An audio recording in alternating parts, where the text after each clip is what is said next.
Start with that incredible double save you made. How did you do it? Well, I think it's not so important because we didn't win. We are such a big club, so when we move somewhere, I think we have the obligation to try to win. Today, unfortunately, we didn't win, but I'm happy for the work, for the sacrifice of my teammate because I think we were better than them. We had so many chances. Unfortunately, we didn't score. So yeah, it's painful to go back home with 1 point when you deserve to win. You were so dominant in that first half as well. Did you think it was only going to be a matter of time before you did get the goal? Yes, to be honest, yes, I thought so. But yeah, football, sometimes you cannot control everything, and we were dominant. We had more chances, and I had faith, like always in my guys. But today we hit twice the crossbar, and yeah, hopefully the coming games will score a lot. That said, as the game progressed, Palace seemed to come more into it, and they did have the two big chances of the game, didn't they? No, I think we were better than them. I think we were way better than them. We had more chances than them. We had the best chance during the game. So yeah, of course, it's a very good team. But today we were way better than them. Will you take a lot of positives from the clean sheet you were able to keep as well as a good basis going forward? Yes, 100%. It's always nice to have a clean sheet. But the most important things, especially playing for Manchester United, you have to win. So yeah, we didn't lose today. Sorry, but we came here with a winning mentality, so we go back home. This is important. You have returning players as well. We saw Rasmus Højlund come onto the pitch too. Do you feel going forward that you will be stronger? Hopefully, yes. It's a key player for us, and we are all happy because all of them, they are coming back. And Malaysia also came yesterday, so for us it's important to have everyone back, and then the manager, the boss will make the choice and we will follow on. But I'm very happy to see this guy on the pitch, and I know he will score an important goal for us because we need our guys back, we need everyone back, we need Luke Shaw back, so I'm happy to see him in the pitch. I do sense the disappointment in your voice that you didn't get that one. And is that perhaps the difference between the teams at the very top and where you are now, that you would have got that win had you been right up there at the top? You have to be clinical. Well, when you win, it's always a nice feeling, and especially with such a big player. We have quality player. So I think today was a very important game for us to win. But yeah, I go back home sad because Manchester United, everywhere we go, we have to play good football. We have to win. We have to be dominant. We have to create chances, and we have to finish. And today, our God did all the best, but God didn't want the ball to go in the net. I appreciate your time. Thank you. Clearly disappointed, Andre Onana there, but he did his part of the job and kept that clean sheet for Manchester United. Let's look at the double save again. Is it the second save that makes it so spectacular? The second save, yeah. No disrespect for the first one. He's got to pour away. He doesn't, but then he certainly makes up for it. From Palace's point of view, this didn't happen often enough. Eddie Nketiah there gets into a nice position. You can see Jefferson Lerma's looking for something. He's got his hand out. How can we find a little bit of space? Show me an angle. He makes a good little run, and now all of a sudden you're at the back four. Comes inside on that left foot. You can see it's a really good second save. The first one, as I say, I think he's got to pour it away. Yeah. He doesn't feel, but then he certainly makes up for it with the second one. Yeah, I think we spoke about it earlier in the show that Eddie Nketiah's movement inside was really good. A little one through the lines in the pocket has opened up the space. Another picture, and it's a terrific double save by Onana. I tell you, who is lucky here, Martinez. You can see for some reason he's trying to get in a bit of a fight there. Sarr comes in, he follows it in, and Martinez gets caught the wrong side. He's the one that's hesitating. He gets lucky. His keeper bails him out, because you'd be certainly look at that as analysis, thinking you've got to do better on the rebound. But his keeper has certainly bailed out. That big right hand of his comes out. It's a really good save, Phil, isn't it? So Manchester United keep the clean sheet, and as Andre Onana says, it means that they don't then lose the match, because Palace did have opportunities, and we'll look at them a little bit later on, not just that double save from Andre Onana. But Manchester United didn't take their chances in this game, even though they had some pretty spectacular efforts. They wasn't ruthless enough. In front of goal, they had some clear chances that they on another day would go in, but at this level you've got to be ruthless in front of goal. They wasn't today, and they needed Onana in the second half to pull some terrific saves. So it's definitely 2 points dropped and not 1 point gained. Yeah, but there was a really solid defensive performance from Crystal Palace, and that even though they had their backs against the wall for large parts, particularly in the first half. Especially for Dean Henderson, he's playing against his former side. It's never easy when you play against your old club, whatever way you look at it. Got man of the match from Alan Smith. I thought he was fantastic, and that's what you need when you're having a little bit of a spell, maybe not as confident. You need your goalkeeper to be bang on form, and he certainly was today. Yeah, he was absolutely on form today, and was a large part of why Palace come away from that with 1 point. Wonder whether it is a good point for Crystal Palace, or if expectations were raised because they won this fixture 4-0 last season. What would your take on that be? Yeah, you have to be realistic. That was a totally different team. I think if you were looking and when you saw that team when United turned up at Selhurst Park last year, and then you go, OK, you got your centre-back is Casemiro, certainly gives you a better opportunity, better chance, and they maximised as well. They had Elise playing banging form, and Eze. They were in a really good moment. Right now, isn't quite there at that level. They've got Liverpool in a couple of weeks at home. I think it's certainly something to build on. The only thing I just felt, maybe first half an hour, they were a little bit passive. They didn't quite get after Manchester United. They made it a bit too easy for them. But second half, they were massively improved. He made big changes, and it ended up being I would say a good point from him in the end. And a really good performance from Dean Henderson in particular. In fact, a player of the match winning performance from Dean Henderson. And he joins us live from Selhurst Park now. Dean, thanks so much for spending time with us. Was it a good point for Crystal Palace, do you think?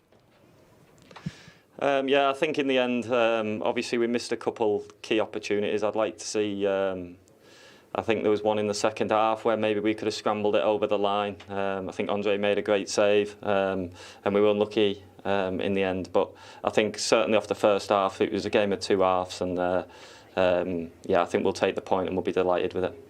I think that you might have been able to hear the question that I just asked Jamie, which was whether expectations had been raised by the fact that this was a 4-0 victory for Palace last season, if that sort of played into expectations around this game. No, I'll be honest with you. I think we were attacking the game to win the game. We had a game plan, and they actually did really well. I don't think it quite worked in the first half. We made some tweaks in the second half, which we were a bit more aggressive on the front foot, and obviously that's why we had a little bit more success second half. Dino, congratulations on a clean sheet. What was the message at half-time from the manager? Obviously, you talked about the urgency and a bit of a lack of aggression in the first half. What was the message?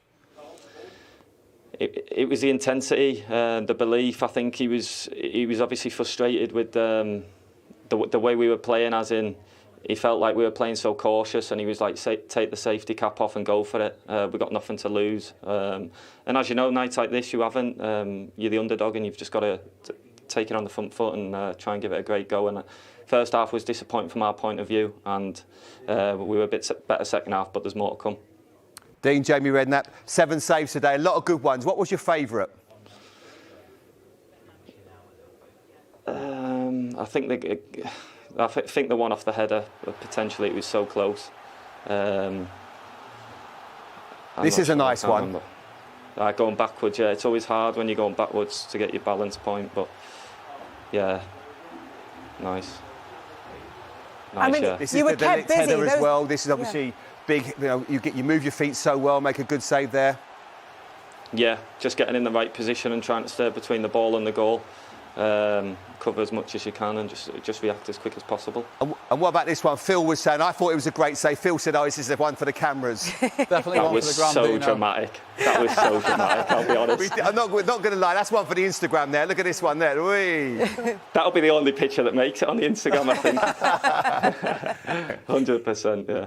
Look, it was a really good performance. 7 saves is the joint most that you've made in the Premier League for Crystal Palace. Was it tough there? Were you under the cosh for a bit, particularly the first half? I know you've referred to the game sort of changing after the break, but in the first half, was it tricky? Yeah, it's just obviously you've got to concentrate so much. It's tiring when you concentrate like that for the whole half. It is tough because they've got so many threats. The inverted wingers when Bruno drops into the pocket. And he can just spin it in behind one touch, and it is difficult because you're constantly on your toes. But it's great to be involved in, and yeah, just delighted to get the clean sheet as well for the defensive unit, because I think that's important and we can build on that. And I know you've said during the course of this interview that there's more to come from this Palace side. Is it about just everybody getting used to each other and getting used to missing like 5 senior players from the squad over the summer? 100%. We lost some key players, everyone knows that. We've replaced them with good players as well. And look, it just takes time for people to get up to speed and get on the same level, understand the system.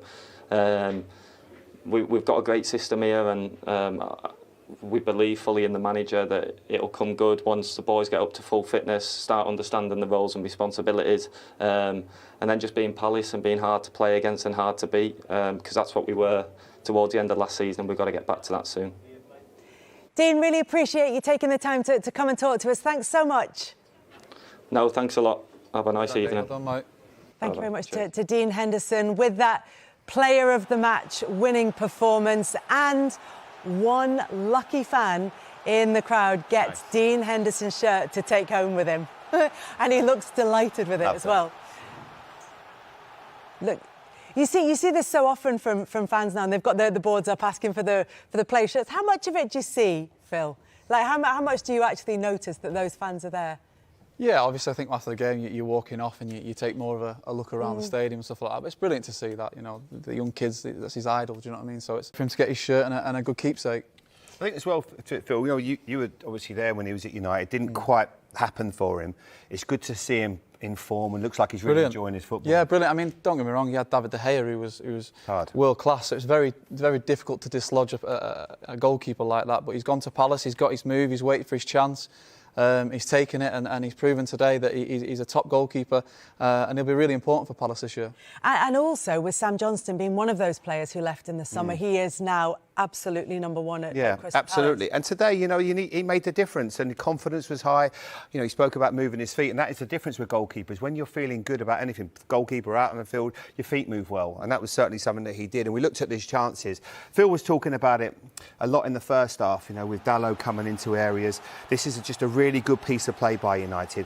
Xerxes just waits for the right time, good pass, and he's in. And you can see Dean Henderson has to move his feet quickly, gets his left hand out, a really good save.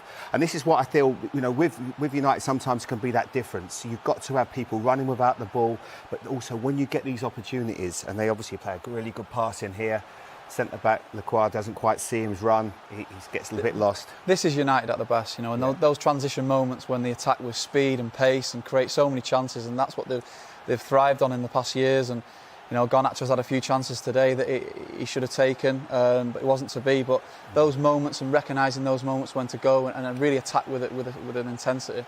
And Phil, tell us about this. So this is obviously, we see this so much now in the modern game, but we saw it more today with Dalot on that left back position. So in the build-up, I think United were really playing with it, building up with a back three, and Diogo coming inside into the sixth position. So they almost played without a left full-back today. He picks up really good pockets, really good space, and it's a wonderful ball, to be fair, and really unlucky from Garnacho. Bruno potentially might be a bit annoyed with the fact that he doesn't finish that off. He probably got the ability to finish, but you know, it's a lovely move. Garnacho, great movement inside. You know, he slows him down, and then the defender switches off, but unlucky. Yeah, other than balls like this, which are clearly really important for Manchester United, what else does it do when they bring Dalot into midfield? Well, it creates an overload in midfield, so there's always a spare man in midfield, so you always be able to find your spare man, and that's exactly what Palace couldn't get to grips with in the first half. Will Hughes came on in the second half, gave them a lot more control in the midfield we were speaking about. They created a couple of good chances. Mateta went off. I said at half time, I almost felt like when Mateta's playing as a number 9, you sort of the defensive want to sort of go more direct into him, and it wasn't really working the first half. De Ligt and Martinez really smothered him, didn't really give him a chance to get into the game. And Nketiah played a little bit higher in the second half and caused a few more problems in between the lines. So, you know, Palace will be happy with the point, but for sure United will be disappointed. Because sometimes you look at teams, Kelly, so before the game I thought, well, this is a really attacking side. You've got Eze, Mateta and Nketiah, and you think, well, they're going to cause a lot of problems. But that doesn't always work like that. Sometimes you need someone to get hold of the ball, control it, play at the right tempo. And that's really what they did last year. You know, they had Adam Wharton that was playing deep and Will Hughes, and they really had a lovely control in matches. I remember going to Anfield last year, and Liverpool's midfield couldn't really deal with it because they just kept getting the ball, passing it to their own team and building up slowly in passages of play. They didn't quite have that control today, certainly in the first half, but they did have some really big moments. Eze is the one player in all of these positions that you'd want on the ball, you know, because he is such a quality player. They didn't get him in, you know, here he's got a nice position, you can see him in that inside left role. You know, you can see that the defender he's a bit nervous about going to mark him, but you can get him into these positions enough, and that's what he can do because you get him on the ball. Everything feels a lot calmer when he touches the ball field, doesn't it? Yeah, I mean, for as poor as Palace were in the first half, I think this is probably the best chance of the first half, and it doesn't quite come off, but they just lacked a bit of intensity and aggression in the first. And I think if Palace were actually looking at United against Southampton and watching the first 30 minutes, Southampton really pressed them high. They suffocated them almost. United found it really difficult to play out. And they almost pressed from a mid-block and allowed United to get control of the game. So I was really surprised at that, considering Palace are the home team. Best bit of play. That was a beautiful bit of play all round. Good midfield play. They get the ball forward. Eze plays a 1-2 with Sarr, and that was one of those moments you thought if he could just control that one into the corner, whether Onana might have just read it as what he's trying to do, but with Eze, he normally just puts that one in the bottom corner because he has that kind of quality. There was one other moment that we should have a look at as well, and that's Lisandro Martinez's yellow card. It was given as a yellow rather than a red because it was deemed reckless rather than dangerous, but he was, well, I'm going to say treading a fine line, which is probably the right phrase to use in the circumstances. Well, let's run it at full pace to start. I think it's always fair to do that because sometimes everything looks better, looks worse in slow motion. Unfortunately, that one doesn't, does it, Phil? Yeah, it's a difficult one. He's probably a bit lucky there. There's almost no need to go in with his 2 feet. And I think if he's a fraction out there, I think he's seen a different colour card. I couldn't agree more. What do you think he's doing there? It's hard to understand what the point of what he's trying to do is. I can't. I'd love to give you. I'd love to tell you, Kel, but you could just see him there. He goes into a position there. He just wants to go in with 2 feet. I think. I'd love to give him. I don't know. It was a tackle that we saw many years ago. I don't know what on earth you're thinking you're gonna gain by jumping in with 2 feet. On the edge of your box. You've got him in a nice position. If he lands on Kamada's foot, he goes down. It's a straight red. The only thing why he doesn't get a straight red card is because somehow he just misses his foot. You can see it here. I'll just roll it on a little bit. You can see as he lands, he just doesn't catch him on the foot. It's ridiculous. I think what you would say is that's his game. He's aggressive, he's strong, but he has to manage that aggression at the same time. Yeah. You can't go in like that with 2 feet. Whether it's intent or what did they still control? Reckless but not dangerous. Okay, yeah, it's that's fair. Are you under the circumstances? Given that he didn't make the contact, is it fair that it's certainly not a red card by any stretch of the imagination. But he's lucky. He's lucky, and he's got to be careful there for sure. Yeah, I just don't understand what's the benefit of trying to tackle like that. It was just I just thought it was a ridiculous challenge. Erik, the scoreline probably doesn't tell the story of the match. How content overall are you with the point today? Our first place when we don't win, I'm not content. And we should have won. I think first half we let them alive. And then I would say the second half was more in balance. But first half we should have scored 1 or 2 goals. Why was it that you think you didn't? Was it just a case of not taking chances? Nothing you could have done differently? I don't think. I think we played very good. Total control of the game. We in and out of possession. I think we played very good. The only thing was in the box. And in the box is always a game decided. And we should be more clinical there. Watching from the touchline, are there the times you worry then when you have so much dominance but don't get the goal in those parts of the game? There's always one chance, and they got the chance at the 44th minute. It was a big chance, even. They got, you see, so one mistake and leads into a big chance for them. And as I said, then by the time it should have been 2-0, 3-0 up. It did seem inevitable that you would score, but as the second half went on and the changes Palace made, they did seem to get back into it. What changed for you then? They closed the midfield more, and they had some good counter-attacks. It was more difficult first place for us to get through, and then the flip side is they got more space, and they had some good counters. And I think a brilliant save from Onana in twice in one action. That was really brilliant. How good was that? Because he was a spectator for a lot of the game, and then you really needed him in that moment. That is very difficult for the goalie to be there in the moment you need it, and especially like Dino Henderson also played a very good game. How many balls he stopped, but he is in a rhythm. But Andre has to wait and keep the focus, and then in the right moment you have to be spot on, and he did brilliant. Is this the next challenge for you now, to be a really top team? Is that games like this are the ones you really should be winning? Yes, as I said, so in Brighton we should have draw or even also win that game there. And So we lost there 3 points. Today, probably also we lose 2 points because of the first half. But the win is that we don't lose this game then in the end. And the clean sheet as well. And you seem to be assembling quite a few of those already this season. Is that a good sign going forward? I think so. We have worked very hard as a team to be defensive, compact, very worked on pressing, and you see the benefits from it. But also on the ball, we are now very good structures and we have control, and that also, of course, take the breed of the opponent away.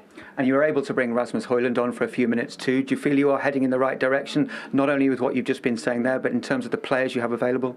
Yeah, of course, you want to bring players from the banks with an impact. Now we could bring Højlund and Rashford. That brings impact in the game, and they are fresh.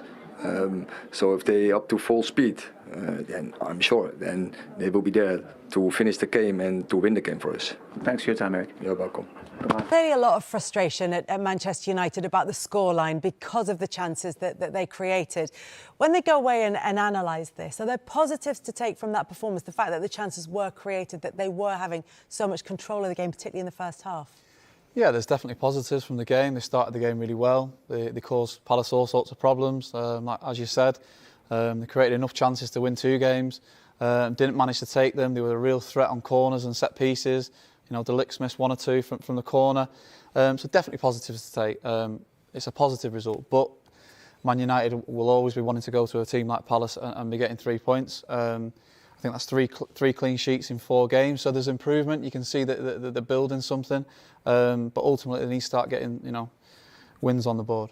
Yeah, 3 clean sheets in 4 games. The 3 clean sheets in their opening 5 games for Manchester United. The last time they did that was 7 years ago when you played every minute of those 5 games. So is there an improvement in that sense? Can they take some kind of comfort from this result in that sense, that there's another clean sheet? Yeah, definitely. I think you look at the 2 centre-halves, I always feel like that's the spine of the team. That's where, you can see everything in front of you. You've got everyone around you. So them 2 are so important, mainstays in the team. And if they can build a relationship and, understand and communicate with each other on the pitch and distances, and it can only be a positive and a boost for Man United, and keeping those 2 fit will be crucial for the season. Yeah. You had 15 different partnerships last year, Phil. It's hard to get relationships, isn't it? And then you're always searching for something. Martinez was out for long spells. And you've got, so once you look at that best back 4, if you like, of United's, Mazraoui's done ever so well. I've been very impressed with him. But it feels like Dalot might go right back and you bring in Luke Shaw. That would probably be your best, possibly your best back 4. Luke's a huge miss to this team. The threat he offers in an attacking sense. He's so quick and powerful when he's driving with the ball. So fit Luke Shaw is a massive part of this team. Yes, I think Mazraoui will probably be second choice maybe to Dalot, but a terrific player as well to challenge them for the right back spots.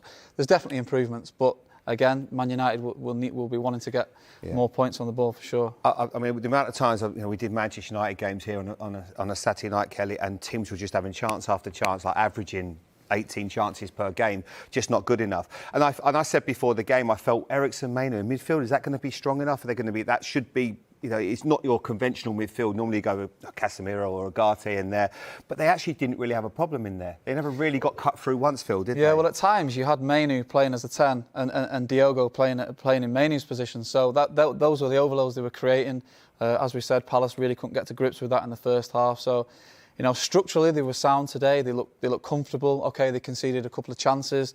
And that's something that maybe in those transitional moments when they lose the ball, they're going to have to, react a bit better. But overall, on the whole, I think they'll be, pleased with the performance, but not the result. And it wasn't just goals conceded; it was mostly shots faced that was the big issue last season. Only Sheffield United faced more shots than Manchester United across the season. But that looks on this, the evidence of the opening 5 games that's improved. Yeah, it has. I think when you look back to certainly the goals they've conceded this season, I would say it's more unforced errors rather than structural problems within the system. So if they can eradicate the unforced errors, I think they've got a great chance of keeping a lot more clean sheets. And if you can keep a clean sheet, you've got a great chance of going winning the game. Yeah, it's just those big games as well, Kelly, where Liverpool cut through them at will at times. It was too easy for them.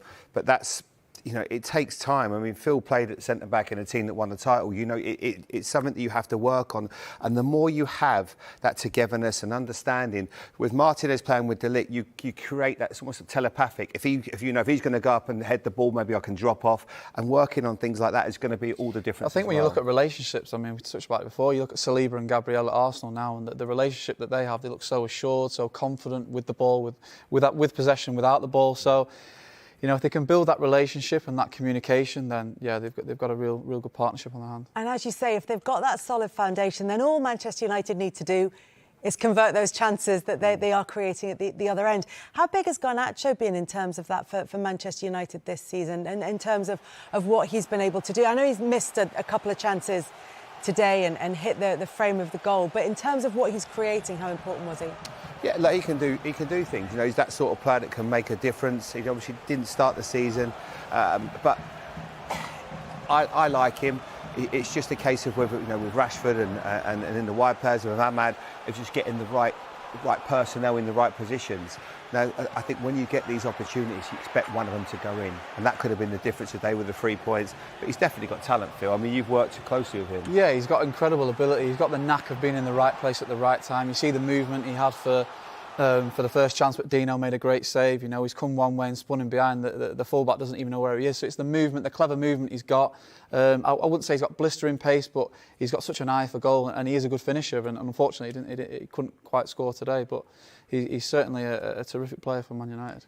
Phil, the question we ask and have asked since Erik ten Hag came in is, are Manchester United moving in the right direction under Erik ten Hag? When you see the defensive improvements, when you see the players who've come in over the summer, do you feel that they're getting closer to where he would want them to be, closer to where the Man United fans would want them to be? I definitely see an improvement. Man United fans will look and think, well, Man United fans want to see improvement every season, and the way they see improvement is by points on the board and finishing higher in the league. Of course, Man United want to be fighting for the title, but I think that's unrealistic this season in terms of where they're at and where they were at last season. But they're building something. They've still got Luke Shaw, Mason Mount to come back.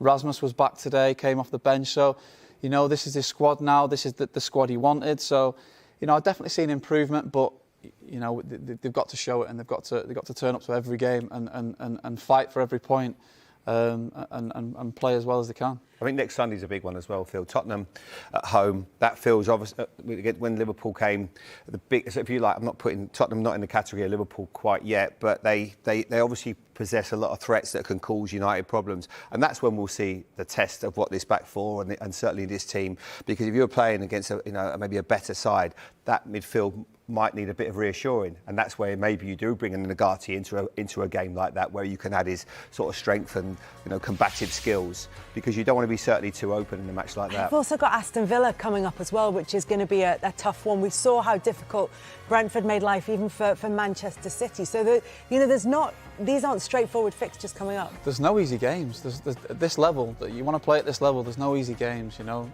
Tottenham's going to be a tough game.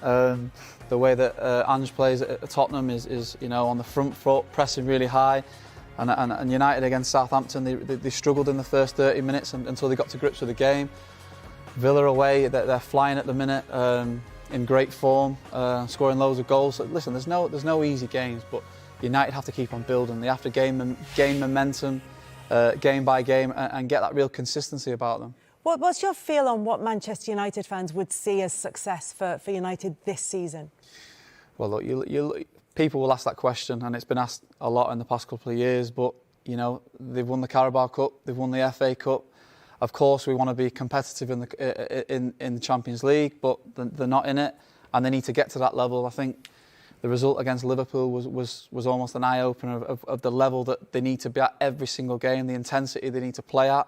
But I can know, okay, it's a point today, it's a clean sheet, but they are moving slowly in the right direction. Like I said, they've got players to come back in, and it's a little bit more positive for sure. And while a title challenge might be too big a jump for this season, it's challenging for Champions League places. Is that realistic for Manchester United? Well, whether it's realistic or not, it's got to be in the forefront of the mind. That they play for Man United, you challenge for the Champions League, no question. So, they need to.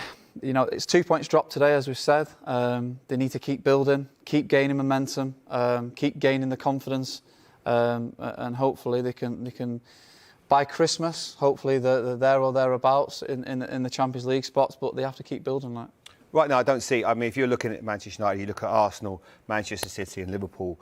At the start of the season, are a long way ahead of them. But can they be the full side? You know, that's where I think that's going to be their mini league.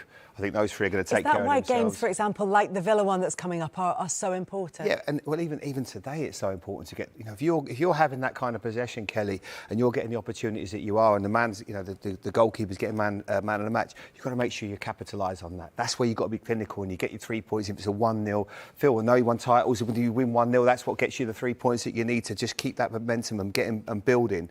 But I don't, you know, have they got the team to get fourth? Yeah, of course they have, but they need to find some consistency.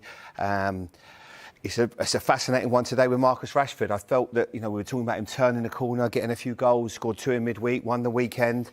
And I thought, well, OK, let's get that momentum, start to build, get that confidence that we're seeing. He gets left out today and there's that little bit of a cloud over him. I don't think that's ideal as well for the club. And because the manager, every single press conference he's going to be having now is going to be about Marcus Rashford because he's one of his star players. So that's something that I think there's got to be nipped in the bud really quickly, get him back in form and get that confidence that he was just starting to show again. Yeah, that Rashford's an interesting one. And we talked a little bit about this before the game as well, because of the comments that Erik Ten Hag had made about him, talking about him needing to find his professionalism and then not starting him in this game.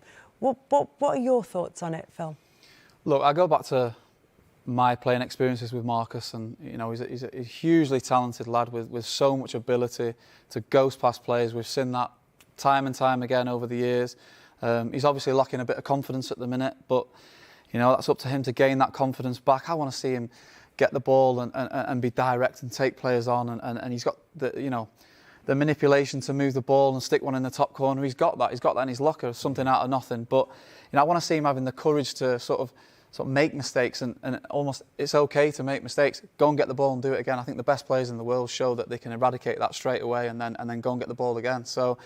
Look, he's a fantastic player. He's got so much ability. You know, I remember in training, like he would just ghost past you in training. So it's there, it's in him. He just has to find it and rediscover his form. 14 shots 14 touches rather when he came on, but no shots, Jamie. And this from a player who'd got back to scoring, having had a drought since March, had scored 3 goals in a week, but didn't start the game. Does that contribute to the difficulty in maybe getting up to pace with the game when you're coming on as a sub? Yeah, I think so, Kelly. But I can only imagine when he woke up to those headlines, it probably wasn't enjoyable for him. He's probably going, well, why is the manager bringing that up? I have to be honest, I read initially that it was almost like we've figured it out, and this is why maybe Marcus wasn't doing as well last year, because he wasn't living his life the way that a professional athlete should.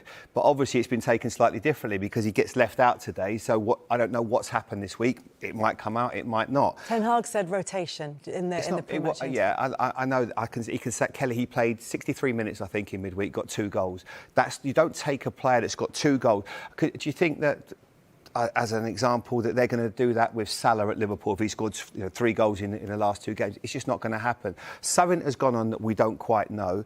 But you know what? If there is something that's a little bit untoward and he's not living his life right, that's something only he can take control of.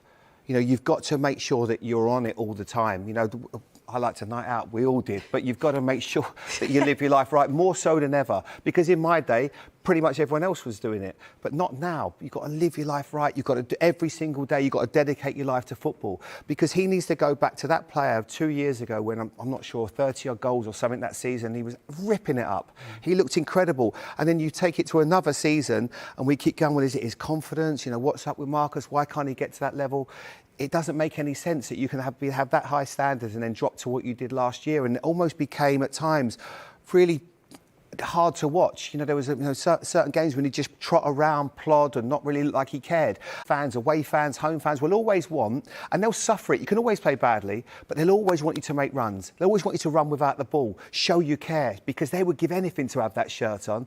And it'll only be probably one day when he looks back and thinks, well, why didn't I give a little bit more at times? Because as Phil says, he's got God-given talent, but we just need to see the Marcus Rashford of 2 seasons ago. 30 goals in that season, 2 seasons ago for Marcus Rashford, and that's the kind kind of form that they're That's what we going want to to see. We want to need see him in the England squad. if they want to qualify. I think the good for thing as well is Champions League. if you look at the likes of Ruud van Nistelrooy coming in and he can feed off that information. Ruud's played at the top level for Man United. He knows what it's about to play for the club, and he can really nurture him and help in that area. So hopefully that'll be a good relationship that he can bond with as well. And Manchester United fans will be hoping that's enough to take them to Champions League football next season, whether that's 4th or possibly even 5th, depending on how English teams do. So, Peter, coming out of that now, what happens with Erik ten Hag's address to the players? Is it, look, we just go on, just like Palace, put that behind us, or do you have to search deep and find out why that finished? He's getting players coming back from injury. We saw Højlund come on today. Mason Mount was on the bench, didn't come on. I think these are important players to get back in. So if you want to have, or not want to have, but if you're getting bad results, this is the time of the season where you can have them, because you still have a lot of games left to play where you can get the points. It hasn't been right. There are certain things I don't understand. When Rashford is on such, goal-scoring form, why is he not playing? Yeah. And he's been, against Barnsley, played on the right. So when he comes on, he comes in as a number 9. And Rashford himself says that he's not comfortable there. And then when Højlund then comes on, he moves Rashford out to the left, in spite of having had success on the right. So certain things I don't understand. He's got Ugarte. He's playing Ugarte into the team. Obviously, he's been brought in to play a more dominant role. So he's obviously still building on the team. But he's in his 3rd season. He spent a lot of money. You would expect by this time, you'd expect that the team is more settled. But it kind of doesn't look like it. And this is for me, what kind of disappoints me the most. Yeah, listen, I want to see Rashford playing on the left, and I want to see Højlund playing through the middle. That's where I want to see. I feel Pete is spot on. But at the end of the day, Man United did dominate possession. They were the better team, but Palace missed a golden opportunity in Eze, and Onana made a brilliant save. But my hero this evening is Dean Henderson, because Dean Henderson's the one who's a hero for me, because I thought he had an outstanding game. I wonder why you said that, Clinton. Funnily There enough, you go. we can go pitchside, actually, to Selhurst Park and talk to the former United and current Crystal Palace goalkeeper, Dean Henderson. Dean, terrific performance from yourself. I mean, Palace were under the cosh for much of that game, but you come away with a point to your name. Yeah, 100%. Obviously, we knew it would be a tough game. They have a great win in midweek, win 7-0. Confidence is flowing from their side, and we've just got to get that first win, and hopefully it can come. So what was the tone or the mood in the dressing room at half-time? When clearly it looked like one-way traffic. Was it to try and just see the job through? I mean, and try and make the most of any chances that do come your way, I suppose? No, I think we rid the storm in the first half very well. Obviously, they had some chances, but we went in at 0-0. Obviously, it gives you a chance, so that gives us the belief. And from my point of view, I thought it might be our day. They missed a lot of chances, and you just thought like maybe we could have punished them in second half. Or I think Ez had a great chance as well in the first half, and we work for them moments. You're not going to get loads of moments in games like that, but it's just been clinical in them situations. You must have been delighted with your part in today's performance. Yeah, I'm exhausted today, I'll be honest. I was concentrating like mad, so... but yeah, no, delighted. It was good to get a good game under the belt. Peter? Dean, so obviously you were on the course. You played exceptionally well in the first half especially, but you did have probably the biggest chance of the game right on the death of half-time. What was said at half-time that changed it for you? You came out very, very different in the second half.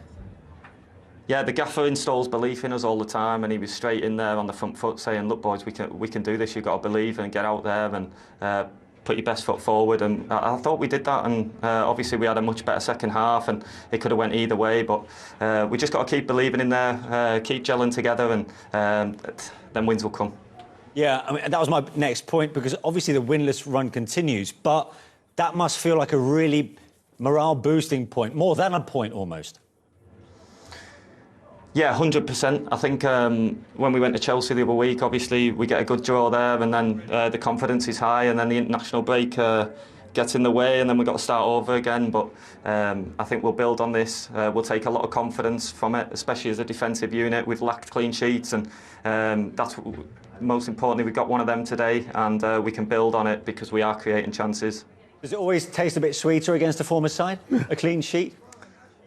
No comment, but yeah, I enjoy I take that as a yes. That's a first, isn't it? That is definitely a yes. No, Dean, you're my hero today. You definitely are my hero. But I was going to ask, the changes he made, because I was surprised that he took off Wharton and Mateta. Was anything said at half-time why he took them off? Listen, the changes worked in the second half, but they are two key players for Crystal Palace. Yeah, to be fair, I was surprised. Maybe he could have given him an extra 10 minutes. Obviously, the key players for us. But I think he brought Jefferson on to get that physicality in the middle of the park, which he gave us. And then Ishmael was on the back line all the time, causing problems. So I think they worked in the end. And all the boys have to be ready. It's a squad game. It's not just 11. And he keeps reiterating that to us. So we've just got to keep it going. And Gutsy point in the each end. other. Yeah, sorry, Dean, a gutsy point in the end. Thanks for joining us. Yeah. Thank you. Right. Crystal Palace goalkeeper. You goalkeepers are a modest lot, aren't you? He didn't want to talk about the double save because in the end it was only a point. Yeah, I mean, it's the second week running that he's earning points for his team. And that double save, I mean, we saw Raya, I mentioned that. We saw Raya from that penalty save. That was unbelievable. I think this is the same level. What makes this more difficult is this shot. It's through the legs of De Ligt, yeah?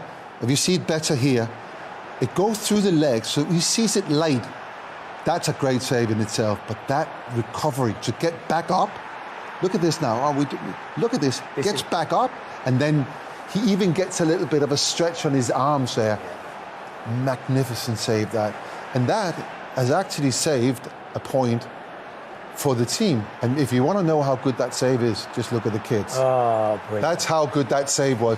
They have never seen anything like it. No. You know, they probably don't read newspapers or watch clips back from the Champions League. But the beauty of that is of the youthfulness, of the rawness of that reaction. Yeah. That was a top quality save, and probably as demoralising as it gets if you're a forward, right? Yeah, definitely. But goalkeepers work on that. I actually think that is better than David Raya because he gets across, and goalkeepers, people tell you, because he's one of the best, if not the best, most definitely. But it's the way Onana gets up and then spreads himself. Because Ismail Sarr thinks he scored. It's a great strike from Nketiah. He gets a strong hand to it, and it's how he cuts up and he smothers it there. Because I'm doing exactly what Sarr's doing, but instead the ball's probably in the back of the net, Manish. But it's a great save from Onana. Outstanding. How strong is that left wrist? Because Nketiah's caught this properly, it's incredible. Isn't See, so when you're in the goal, what happens in that situation is that you're kind of splitting up the job between you and the player. So you don't expect the ball to land there. Yeah. You actually expect De Ligt to block the shot. You don't expect it to go through him. So not only does he have to react to it, he also has to get back down and get a very strong hand to it. And then, I mean, the recovery is just amazing. Yeah. So very, very good save, and absolutely... Again, Onana is stepping up and winning points for his team. He did it with the penalty save against Southampton last week. Yeah. I'm sure that if that had gone in, that would have been a different outcome for that game. Because that's where Man United are at the moment. Yeah. You know, they might have gone back to get a draw, but it could have been a defeat as well. That ended up as a 3-0 win. That was all built from that save. The moment he saved the penalty, Man United changed. It changed the game. Yeah. But do we also need to put that save today into context in that he was rarely called upon? Yeah, but that is the job of Man United goalkeepers. You are rarely called upon. Or you're supposed to anyway. It doesn't always play out that way. No, but... late. Maybe in your day, because you lot dominated, but you were still called upon. But nowadays, he probably has a lot more probably to do. A little bit more, but... It's part of... I mean, at the end of the day, it all comes down to concentration. You have to be able to concentrate. And just find some way to be or feel that you're in the game, and then that doesn't come as a big sort of surprise or explosion for you because you feel that you're in it. You know me in it, Manish. I'm a confident person, innit? You are. But I'm in awe of the big man this evening. Peter Schmeichel, I'm in awe of him, you know. Don't be in awe. Don't worry, take it as a compliment. Yeah. Oh. Okay. I don't understand it, but I will. Yeah. Well, if that's the case, you're going to be in all of our next games. Yes, of course because I am. we can get some more reaction. Staying with the Manchester United theme with five-time Premier League winner Wes Brown, who actually joins us not from Selhurst Park, from Chicago, where Embassy are currently holding their fan fest. They're getting to see the games on big screens and meet some of the heroes up close. Wes, how's it going there? Yeah, it's very good in sunny Chicago today. Great experience, obviously, in the fan zone. Obviously, watch the game like yourselves. We're taking 0-0 today. I thought Man United were very good. Both keepers. I've just heard Pete, Big Pete there. Hi, Pete. Hi, Wes. About how good the goalkeepers were today. So, yeah, it's a great experience for myself to be here. Does it, when something like that happens, right, and you go thousands of miles transatlantic, is it still an eye-opening experience just to see how popular the Premier League is? Yeah, it's crazy. You know, we've travelled here a few times on pre-season. We don't get to see much, so obviously this experience has been really good. Thousands of people here today supporting their own clubs. Still here now after the game, so I'll get to meet a good few of them afterwards as well. Let's just go back to the game that we've just watched. What's your feeling? I mean, as a Man United legend, what is your feeling of what you see in the game today? Yeah, well, I think, you know, watching the last two games, it's been very positive. You can see there's sort of a different vibe to the play. Very disappointed to not have scored. You know, 7 goals last game, beating Southampton as well, scoring goals. So on that side of things, a little bit disappointed. On the defending side, Pete, as you know, it's getting better. You know, no goals again against. So we've definitely tightened up at the back, and now it's about, can we put the ball in the back of the net? You know, the confidence is slightly coming back, but we need to score goals, as you know, to win games, and we've just been a little bit unlucky. But both keepers absolutely brilliant today. And although those United fans behind you didn't have a goal to celebrate today, are they pretty optimistic about the season ahead? Yeah, I think we are. I mean, I don't think anybody has put us too high up this season at the beginning of the season, so I think we're all excited to see what happens. We've got some good signings coming in, and now it's about bedding them in and trying to get the best out of them. Yeah, I wonder what that one Liverpool fan behind you made of all of that. But listen, great to talk to you, Wes. Okay, Wes, good seeing you.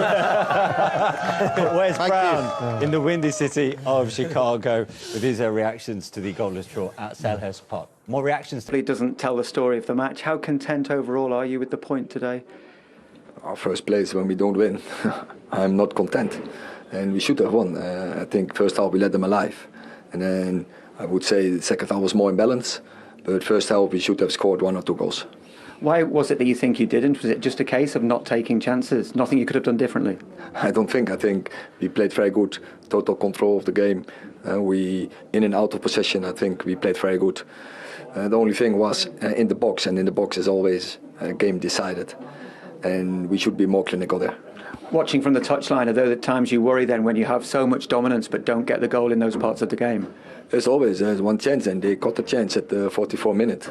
It was a big chance, even they got.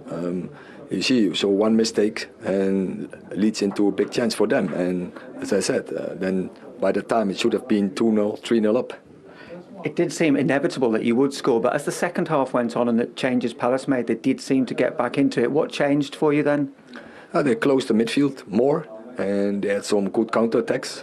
It was more difficult first place for us to get through, and then the flip side is they got more space, and they had some good counters, and I think a brilliant save from Onana in twice in one action. That was really brilliant. How good was that? Because he was a spectator for a lot of the game, and then you really needed him in that moment. That is very difficult for the goalie to be there in the moment you is needed, and especially like Dino Henderson also played a very good game. How many balls he stopped, but he is in a rhythm. But Andre has to wait and keep the focus, and then in the right moment you have to be spot on, and he did. Peter, what did you think? Yeah, I agree. I completely agree with everything you said. That they're in the first half, in and out of possession, they were by far the best team, and you know, we should have scored 1 or 2 goals. I agree with that, and I also agree that Onana what he did there was just phenomenal. And saved his team a point. Yeah, but if he started Højlund, could things have been different, or is that too after? No, I think it's too early. He's just come back. I think he needs a bit. You slowly ease him in. Maybe he could have brought him on a bit earlier, but I don't think you can start Højlund. What he should have done is started Rashford. You can't start someone who's been in good form. I know that as a striker, confidence. I mean, you're scoring goals, then all of a sudden you're taken out to get a rest. I don't need a rest. I need to carry on scoring goals. Momentum's big when you're an attacking player. So that was probably the only disappointment. But he's spot on. They dominated possession in the first half. They should have won the game. In the end, though, Crystal Palace do come away with a point. So will that be seen as a positive for their head coach? Let's hear from him now. Here's Oliver Glasner. Is that a point you have to be content with in the end? Yeah, absolutely, especially in the first half. Dean Henderson kept us alive and kept us in the game. And yeah, just with the end of the first half, with our chance from Ebbs, and then in the second half, I think it was we were much better. So we were better organized. We played with much more courage forward, and then we had also 2 great situations to win the game. So I think in the second half it was a different Crystal Palace phase, and this is what we need to be competitive against a team like Man United. But in the first half, we needed a great goalkeeper, and fortunately we had a great goalkeeper today. Some momentum behind the point today going into what is a huge game against Everton now. Yeah, that is. It's a massive game away at Goodison Park next weekend. But yeah, it's momentum because I think both managers are right. In the first half, they could have been out of sight, and Dean Henderson kept them in it. So it's not clicking at the moment. It's not clicking. The new signings have to take time to gel. But I don't worry for Palace because they've got a very good manager and they've got players who can put the ball in the back of the net. And he made the changes at half time. That changed the game. And I thought it was very even in the second half. Yes. It wasn't, Man United weren't that dominant, and all the spaces that they were finding in the first half was closed down. So he sorted that out at half time. And that's a sign of a good manager who understands what happens with this team. Why are we conceding this number of games? Then I have to correct it, and that is a job of the manager. Yeah, but 4 goals in 5 games. Yeah. And you are still, I suppose, reliant somewhat on Eze, right? Yeah, a lot on Eze, but Mateta, I think he'll score goals, and then Nketiah will score goals. But yeah, you're relying on those 3, and he just needs more creativity in midfield. But they've got Wharton, who maybe he got took off at half time. Which surprised you a little bit. Yeah, he surprised me because he's a fantastic footballer. He always wants to look forward, but they'll score goals. They'll definitely score goals. I'm not worried about Palace. I'm just happy they got a point this evening. No, but it's a very different momentum compared to how they finished the end of last season, isn't it? Yeah, it is. Yeah, when I hear Palace, all I can think about is 4-0. That's all I can think about, and that's not for Man United, not great momentum. Hey, you can put that to bed now. Right, that's it from us. Hope you've enjoyed it. Join us for Sunday for that big one from the